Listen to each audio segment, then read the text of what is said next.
the Philippines, education is viewed as a key to a better future, but the reality is far from equal.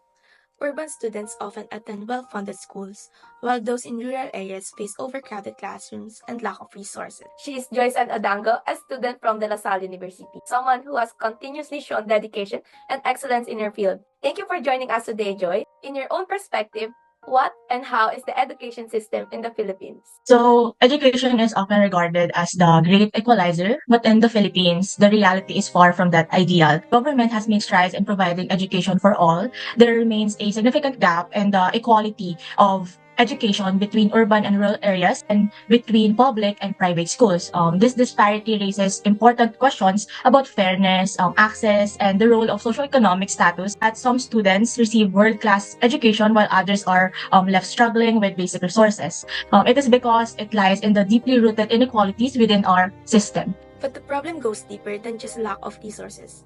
Corruption has weakened the system, with funds intended for school disappearing. Government budgets often fail to reach the classrooms, leaving students without proper facilities and supplies. The result is clear.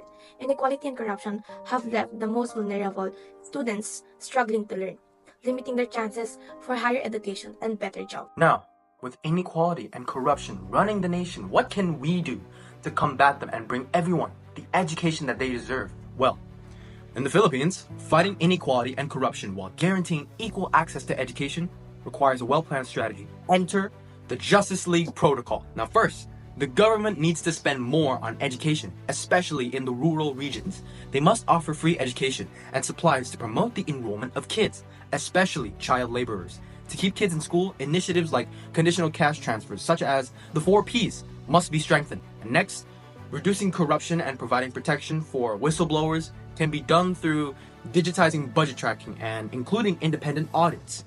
Affected children can be reintegrated into the educational system through rehabilitation programs and stricter rules against child work. Campaigns to raise awareness among parents and collaborations with businesses and NGOs will help to enhance this endeavor. E-learning platform and free internet connection zones are examples of technology that will assist narrow the educational gap in rural areas.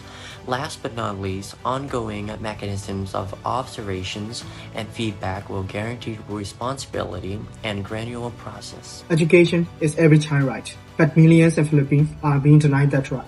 Corruption and inequality are stealing their future. It's time to demand change. We can stay silent while crowd means for school disappear. Every visitor must reach the spectrum and every child deserves a chance to learn. Join the movement, take part, #Education for All Philippine Challenge. Share your story, raise your voice, spread the word. Together, we can demand transparency and end corruption in education system. It's now or never. Let's hold the leaders accountable, fight for fair education, and ensure a better future for the children of today and tomorrow. Justice for all.